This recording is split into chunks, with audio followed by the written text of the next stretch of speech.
I've always considered myself a decent husband. When I married Kelly, I thought we had a solid relationship.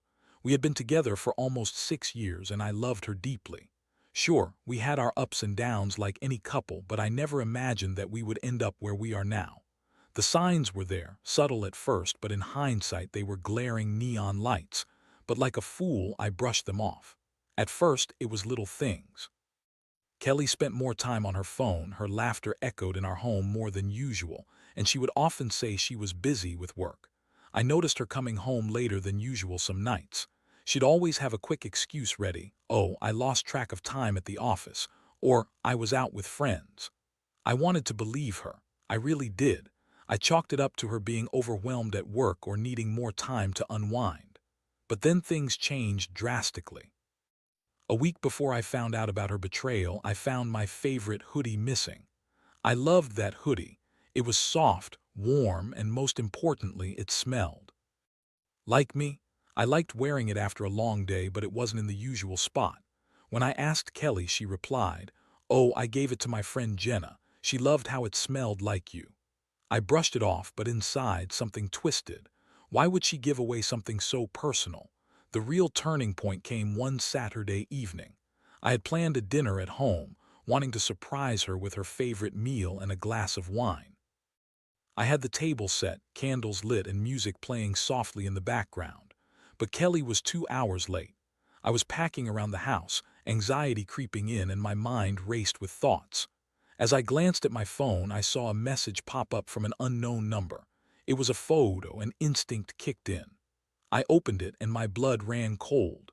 It was a picture of Kelly in a hotel room, wrapped up in a guy's arms, both of them laughing and looking utterly comfortable. Time slowed as I stared at that image. I was in disbelief, rage and sadness swirling inside me. My hands trembled, and I thought I might throw my phone against the wall. How could she do this to me? I felt like I had been punched in the gut. The love I had for her, the trust I thought we had built, it all shattered at that moment. After what felt like an eternity, she finally walked through the door, looking radiant, completely unaware of the storm brewing inside me. I confronted her right then and there, my heart racing. "Where were you, Kelly? And who is this guy?" I held up my phone, the evidence glaring back at her. The look on her face was a mix of shock and guilt, but she quickly masked it with indignation. "That's not what you think, it's just a friend from work." I couldn't believe the audacity. She tried to spin this absurd story about how it was harmless, just a little fun between friends. But deep down, I knew the truth. I felt the fire of betrayal burning my insides as she talked. Each excuse she threw at me felt like a knife. I started to see how she had been lying to me, creating a web of deceit around us. The emotional impact of that confrontation was overwhelming. I felt anger twist into a deep sadness as I realized the depth of her betrayal. The woman I thought I knew had turned into someone unrecognizable. I spent the night tossing and turning, replaying her words in our memories like a broken record, trying to understand how we got here. I realized I had to make a decision moving forward. I could either try to salvage what was left of our marriage or walk away from the wreckage. The choice weighed heavily on me. My heart was in turmoil, flip-flopping between wanting to forgive her and feeling utterly betrayed. I spent the next few days in a haze, grappling with my emotions. The truth is, I loved Kelly, but love alone wasn't enough anymore. I needed to protect myself from further hurt. The idea of revenge began to creep in, a dark comfort amidst the chaos. It was time to take control of my life again. I started to formulate a plan. It was then that I decided I would send back the hoodie she had given away, along with a note, something that would show her the gravity of her actions. I wanted her to know that she had crossed a line and I wasn't going to be her fool anymore. So I mailed it back to her with a note. "You'll need this more." I knew she would get it, and I wanted her to think about what she had done. This wasn't just about a silly hoodie, it was about the betrayal of our vows. The next step was still unclear, but one thing was certain. I was going to make her understand the pain she had caused. After I sent that hoodie back to Kelly, I felt a strange mixture of clarity and chaos. I knew I was about to step into a new chapter of my life, one that was filled with uncertainty, but also a sense of empowerment. I wasn't just going to sit back and let her walk all over me. I spent the weekend moving through my emotions, which felt like a roller coaster ride of anger and sadness. The next few days were a blur. Kelly was, unsurprisingly, not offering up explanations or even a semblance of remorse. Instead, she acted as if nothing had happened. I caught her scrolling through her phone one evening, laughing and texting, without a care in the world. It just fueled my anger even more. I wanted to confront her again, but I felt like I was in a psychological battle. Every time I opened my mouth, I felt like I was giving her power over my emotions. Then came the day I received a text message from her. It was an apology, or at least it tried to be. "I'm sorry for everything. Can we talk?" The message felt insincere, and honestly, I wasn't sure what I wanted to say. Part of me wanted to hear her out to see if there was any justification for her actions, but another part of me was adamant that she didn't deserve my time. After some back and forth, I did agree to meet her at a coffee shop, a neutral ground. As I walked in, I felt a knot in my stomach. I hadn't seen her since the confrontation, and the weight of the betrayal loomed large. When she walked in, I could see she had put effort into her appearance. Her hair was done. She wore that dress I used to love. It was almost as if she was trying to charm her way back into my heart. It made my blood boil. "Hey," she said, her voice softening as she took a seat across from me. There was an awkward pause before I decided to break the silence. "So you wanted to talk?" She nodded, and I could see her struggling to find the right words. "I know I messed up. It wasn't supposed to happen that way. It was a mistake, just one night, and it didn't mean anything, I promise." Her eyes searched mine for any sign of forgiveness. "A mistake? Seriously? You think that you can just brush this off as a mistake? You were in a hotel room with another guy, Kelly. How is that just a mistake?" I could feel the anger rising within me, but I was determined to stay composed. She went on to explain how she felt neglected, how she felt like I was always busy with work or other things, and that she craved attention. "I just wanted to feel desired," she said, her voice trembling. But as she spoke, I couldn't shake off the feeling that she was playing the victim, shifting responsibility for her actions onto me. I listened, but inside I was screaming.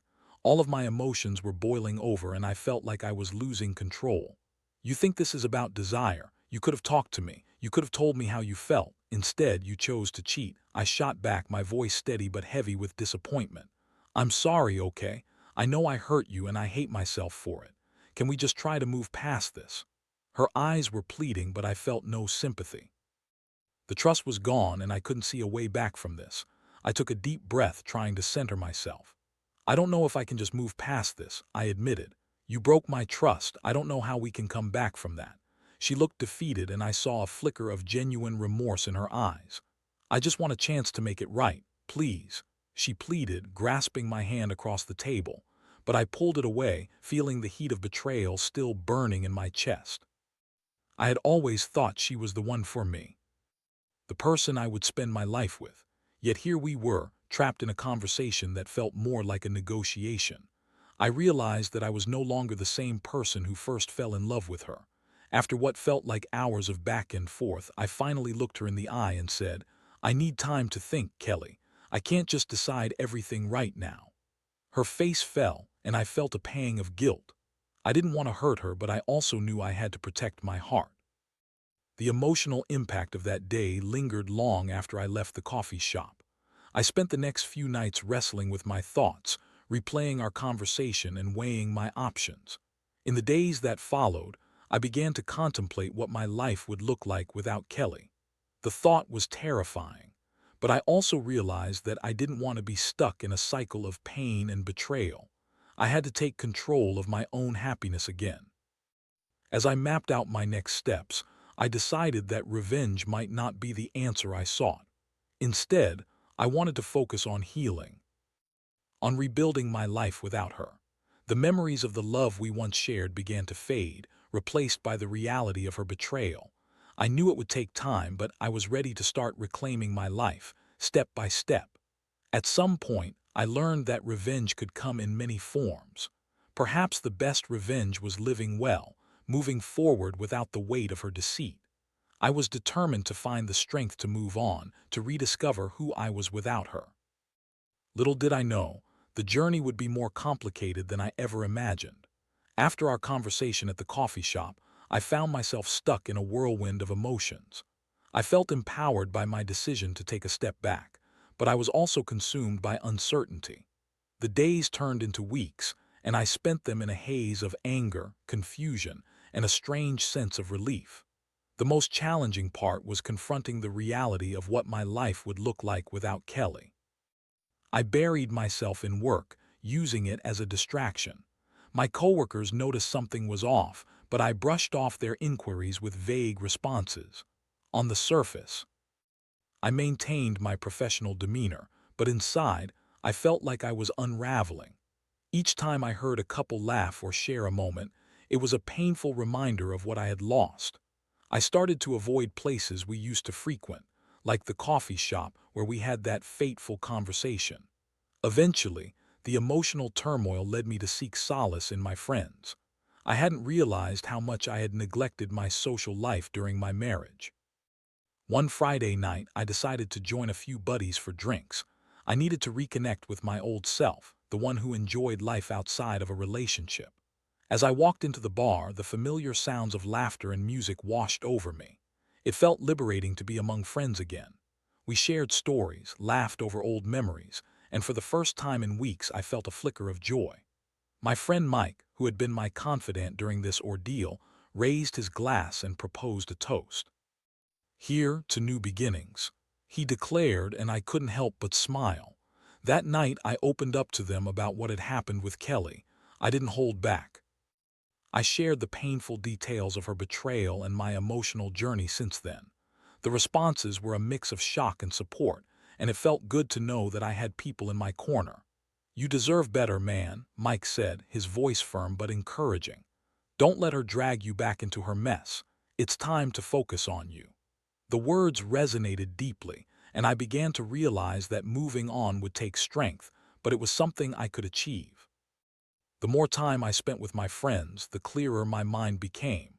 I started to think about what I wanted next, what truly made me happy. I took up hobbies I had abandoned during my marriage, like painting and hiking. I even signed up for a weekend climbing class.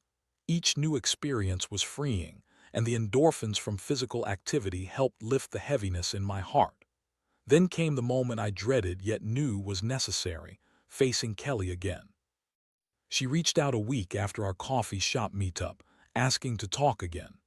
I hesitated, but part of me felt I owed it to myself to confront her directly, to hear her out without the emotional chaos clouding my judgment. When we met, the atmosphere was thick with tension. I had finally decided to take control of the situation. "I think you need to understand what you've done and why it matters," I began, looking her straight in the eye. "I know I've messed up and I can't express how sorry I am," she replied, her voice trembling. There was a sincerity in her tone that caught me off guard. "I've been doing a lot of thinking, trying to figure out why I acted the way I did. I want to make it right to fix us." "Fix us?" I echoed incredulously. "You broke my trust, Kelly. It's not that simple." I felt anger bubbling to the surface again, but I forced myself to keep my composure. "You've made your choices, and I can't just ignore them because you say you're sorry." She began to cry, and I could see the weight of her guilt pressing down on her. "I can't lose you. I love you too much." The words hung in the air, heavy with desperation.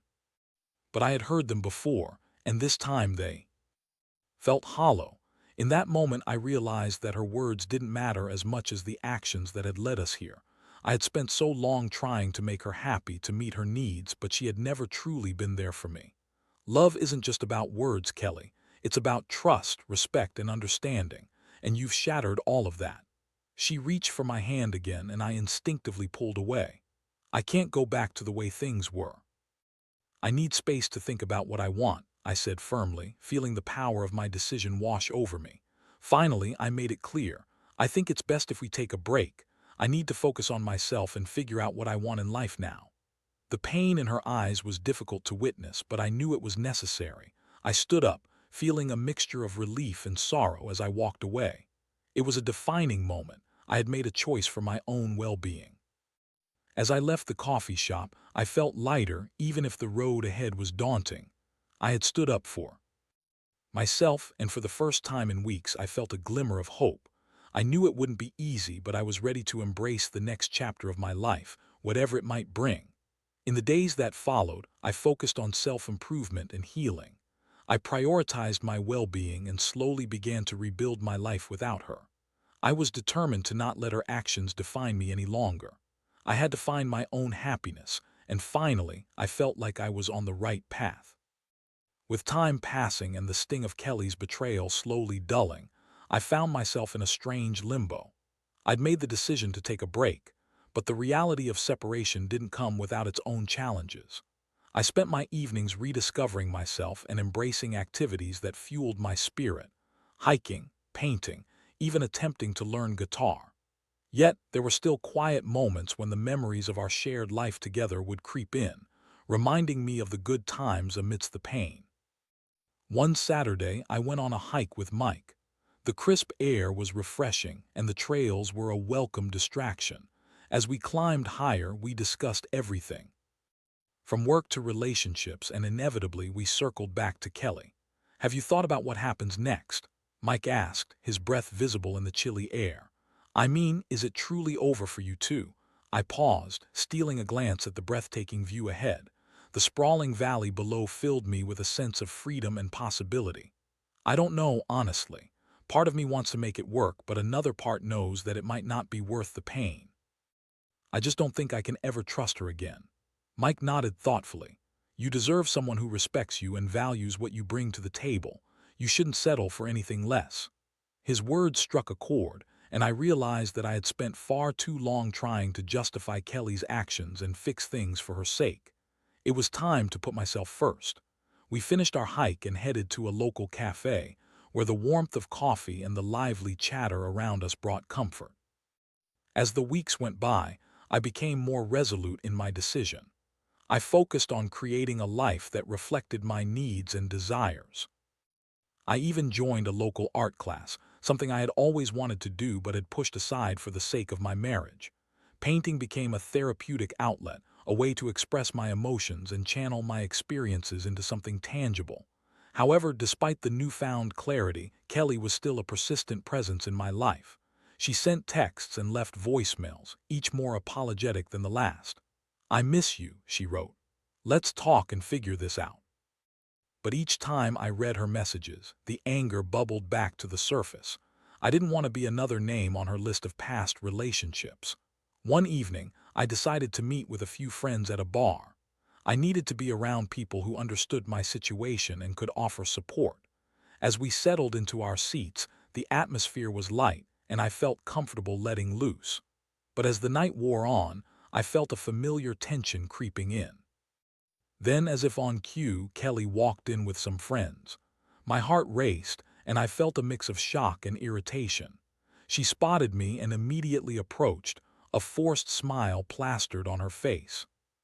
"Hey, I didn't know you'd be here," she said, her tone overly cheerful. "Yeah, just catching up with some friends," I replied, my voice clipped. She glanced around, seeming to assess the situation. "Can we talk for a minute?" I hesitated, but my friends encouraged me to go. "You can't avoid this forever," Mike whispered, and I knew he was right. I followed Kelly outside, the cool night air hitting my face. "Listen, I know things have been rough between us, but I've been doing a lot of thinking," she began, her voice shaky. "I want to take responsibility for my actions. I want to show you that I can change." Her words felt rehearsed, and I could sense the tension in the air. "How can I trust you?" I asked bluntly. "What makes you think this time will be different?" "I just need a chance," she pleaded, her eyes searching mine for some semblance of hope. "I promise I'll do whatever it takes to prove that I can be the partner you deserve." I felt a rush of emotions: anger, sadness, frustration. I wanted to believe her, but the scars of betrayal were still fresh. "A chance," I scoffed, shaking my head. "You had your chance, Kelly. You made your choices, and those choices hurt me. I can't just erase that." She looked defeated, and for a moment I felt a pang of guilt. I wasn't the one who had hurt her, yet here she was, vulnerable in front of me. "I'm sorry," she whispered, tears welling up in her eyes. "I never meant to hurt you." "Then why did you?" I shot back, my voice rising. "You wanted attention, and you went out and found it in someone else's arms. That's not something I can just forgive." We stood in silence for a moment, the reality of our situation hanging heavily between us. I realized I needed to bring this conversation to a close. I need you to understand that I can't take you back. Not now, not ever. Her expression shifted, and for the first time, I saw a flicker of anger beneath her sorrow. "You're being stubborn," she said, her voice rising defensively. "You're throwing away our entire relationship because of one mistake." It wasn't one mistake, Kelly. It was a series of choices that led you to betray the trust we had built together, and I'm not willing to ignore that for the sake of your guilt. I took a step back, the distance between us suddenly feeling monumental. "I need to move on, and I need you to let me go." She didn't respond, and I turned around, leaving her standing there in the night. The weight on my chest lifted slightly, but I knew that this was just one step in a long journey toward healing. In the following weeks, I focused on reclaiming my life and embracing my newfound freedom. I immersed myself in my art, exploring new techniques and expressing my feelings through vibrant colors and strokes of the brush. Each painting became a cathartic release, a way to confront my emotions head-on. As I poured my heart into my work, I also began to re-examine my priorities.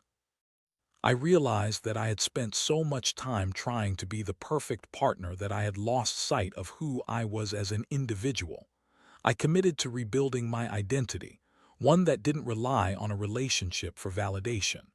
The journey wasn't easy. There were still moments of doubt and lingering pain. But with every stroke of paint and every laugh shared with friends, I felt more like myself again. It was a gradual process, but I was proud of the progress I was making. And as I moved forward, I began to believe that the best revenge wasn't about hurting Kelly back, but rather about living my life to the fullest without her. I was finally ready to embrace this next chapter, armed with the lessons learned from my past. As the weeks turned into months, I began to see significant changes in myself. The pain from Kelly's betrayal, while still present, became a less prominent feature of my life. I had transformed that hurt into fuel for growth, and I felt empowered to take charge of my future. Each new experience, each brushstroke on a canvas, became a testament to my resilience and determination to move on. My art class blossomed into a passion. I had always enjoyed painting as a child, but life had pushed it aside as I focused on work and my relationship. Now, it felt like I was connecting to a part of myself that had been dormant for years. The instructor praised my work, and I even found myself participating in a local art exhibit. It was exhilarating to share my creations, each piece a reflection of my emotional journey and growth. One evening, after a particularly fruitful painting session, my phone buzzed with a message. It was from Mike, asking if I wanted to join him for a game night with a few friends. I hadn't been out in a while, but something about the invitation sparked excitement in me. "Let's do it," I typed back, sensing that it was time to socialize again. When I arrived at Mike's apartment, the atmosphere was warm and inviting. Laughter filled the air as friends gathered around the coffee table, chips and drinks scattered everywhere. It felt good to be surrounded by people who cared about me, who had supported me through the darkest parts of my journey. As the night progressed, we played board games, shared stories, and reminisced about old times. I felt lighthearted for the first time in ages, focusing on the laughter and camaraderie instead of the pain from my past. After a few rounds of games, Mike suggested a new game that involved sharing something personal. "Let's go around and talk about our most embarrassing moments," he said with a mischievous grin. As we shared stories, ranging from spilled drinks to awkward dates, I felt a sense of belonging wash over me. When it was my turn, I decided to share a light-hearted story about a time I had attempted to impress Kelly with an elaborate dinner, only to burn everything and have to order takeout in a panic. Everyone erupted in laughter, and for a moment I felt the weight of my past lifting further away. I realized that I could find joy in the present, even if the past still held scars. When the night drew to a close, I felt grateful for the support of my friends and the sense of community they provided. A few weeks later, as summer approached, I was invited to another event, a gallery opening showcasing local artists. I was excited to attend, not just as a participant but as someone eager to embrace the artistic community I had begun to foster. I donned my best outfit, feeling a mix of nerves and anticipation. Arriving at the gallery, I was greeted by a vibrant atmosphere filled with laughter, conversation, and colorful artwork. My own pieces were on display, and I was proud to see them hanging for others to enjoy. As I mingled with fellow artists and admirers, I felt a sense of belonging that I hadn't experienced in a long time. Then, amidst the crowd, I spotted Kelly. My heart dropped for a second, seeing her unexpectedly stirred up a mix of emotions. Looked different, more put together, but I could still see the remnants of the person I had known. Our eyes met, and for a brief moment time stood still. With a deep breath, I approached her. "Hey," I said cautiously, trying to gauge her reaction. "Hi," she responded, her voice softer than I remembered. "I didn't think I'd see you here." "Yeah, it's been a while," I replied, feeling the tension in the air. "I'm showing some of my work tonight." Her eyes widened with genuine surprise. "That's amazing. I've always known you had it in you." I felt a flicker of warmth at her words, but I quickly caught myself. "Thanks, it's been a fun journey." We exchanged small talk, navigating the awkwardness of our shared history. I could tell she was trying to gauge my feelings, perhaps hoping for a hint of reconciliation. But the reality of what had happened loomed large between us.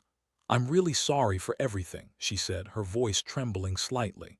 "I've done a lot of thinking and I know I hurt you deeply. I wish I could take it back." I took a breath, feeling a mix of sadness and strength. "You can't take it back, Kelly, but I'm learning to move on. I have to focus on what's best for me now."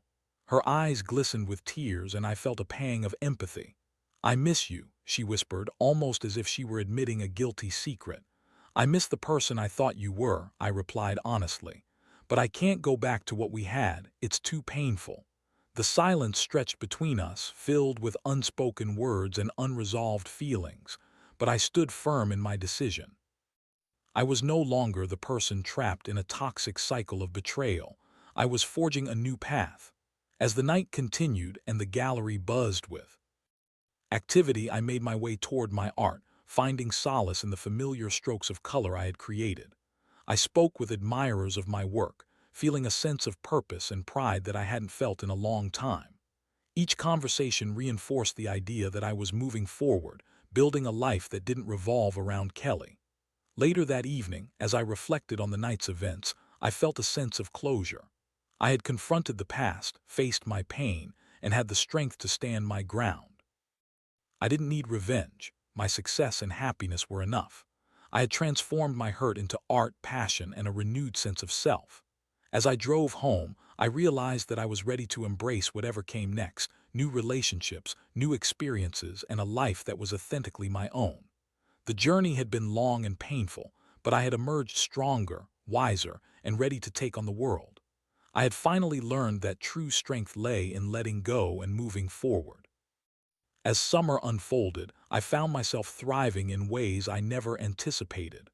The combination of focusing on my art, reconnecting with friends, and embracing new experiences had revitalized my spirit.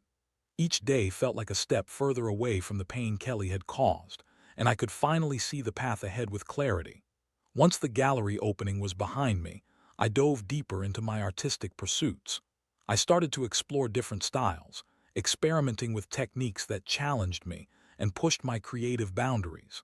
I even decided to host a small exhibition of my own at a local community center, showcasing my journey through art.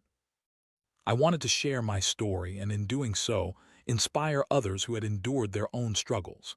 The night of the exhibition arrived, and I was a bundle of nerves and excitement.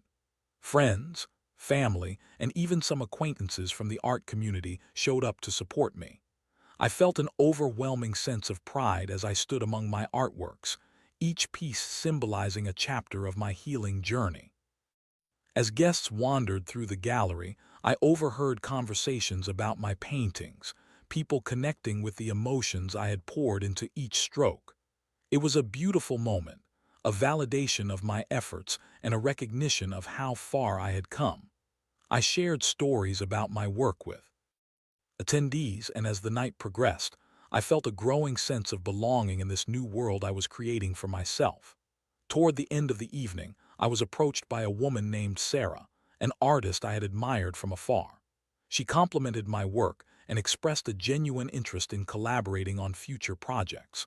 I was taken aback by her enthusiasm, but it ignited a spark of excitement in me. We exchanged contact information and made plans to meet again soon. In the weeks that followed, my life became a whirlwind of creativity and new relationships. Sarah and I began collaborating on various art projects, and our professional relationship blossomed into a friendship. Her passion for art mirrored my own, and I found myself inspired by her energy and perspective.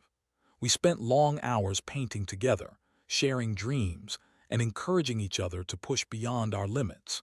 During this time, I began to redefine what I wanted in a relationship. I realized that I desired someone who respected and supported me, someone I could trust implicitly. I had learned the importance of valuing myself and my worth, and I was determined to build a healthy, loving partnership. When the time was right, one evening while working on a joint project with Sarah, I felt a sense of peace wash over me. We were laughing, painting side by side, and it struck me how different my life had become since Kelly. I was no longer living under the shadow of betrayal. Instead, I was embracing joy and creativity, all while surrounding myself with supportive people. Then, out of the blue, I received a text from Kelly. I hesitated before opening it, unsure if I was ready for another encounter. The message was simple: "Can we talk?" I felt a wave of emotions crash over me: curiosity, apprehension, and even a hint of anger. However, I also felt a sense of closure brewing within me. After some contemplation, I decided to meet her. I wanted to be able to look her in the eye and express where I stood, with no resentment holding me back. We agreed to meet at that same coffee shop where it all began, the place where our relationship had unraveled. When I arrived, my heart raced at the thought of confronting the past. Kelly was already there, sitting at a table by the window. She looked different, more composed, perhaps even more mature. As I took a seat across from her, I noticed a flicker of vulnerability in her eyes. "Thank you for meeting me," she started, her voice steady yet soft. "I've been doing a lot of thinking, and I really wanted to apologize one last time. I've been working on understanding myself and my actions, and I realize how wrong I was." I listened, my emotions swirling but my resolve remaining firm. "I appreciate your apology, Kelly, but I've had time to think too. I've learned to value myself more than I did when we were together. I can't forgive you for what happened, and I don't think we can go back to what we had." Her expression shifted from regret to understanding, and I saw the weight of my words sink in. "I get it," she replied, her voice tinged with sadness. "I've lost you, and I know I can't change that. I just hope you find happiness." I nodded, feeling a sense of finality wash over me. "Thank you. I hope you find your own happiness as well." And with that, we parted ways once more. As I stepped out of the coffee shop and into the sunlight, I felt an immense weight lift off my shoulders. The encounter had been liberating, a final chapter in a story that had once consumed me. The journey of healing had taught me the importance of self-love and resilience. I was no longer haunted by betrayal. I had transformed it into a source of strength. The lessons learned from my relationship with Kelly had shaped me into a stronger person, one who was ready to embrace new beginnings with open arms. With Sarah by my side, new artistic ventures ahead, and a newfound appreciation for life, I stepped forward with confidence. I had come full circle, and the future felt bright and full of promise. I was finally ready to write my own story, one filled with hope, creativity, and the joy of discovering what it truly meant to live. In the end, I learned that sometimes letting go is the greatest gift we can give ourselves. And as I returned home that day, I knew I was on the path to a life that was authentically mine.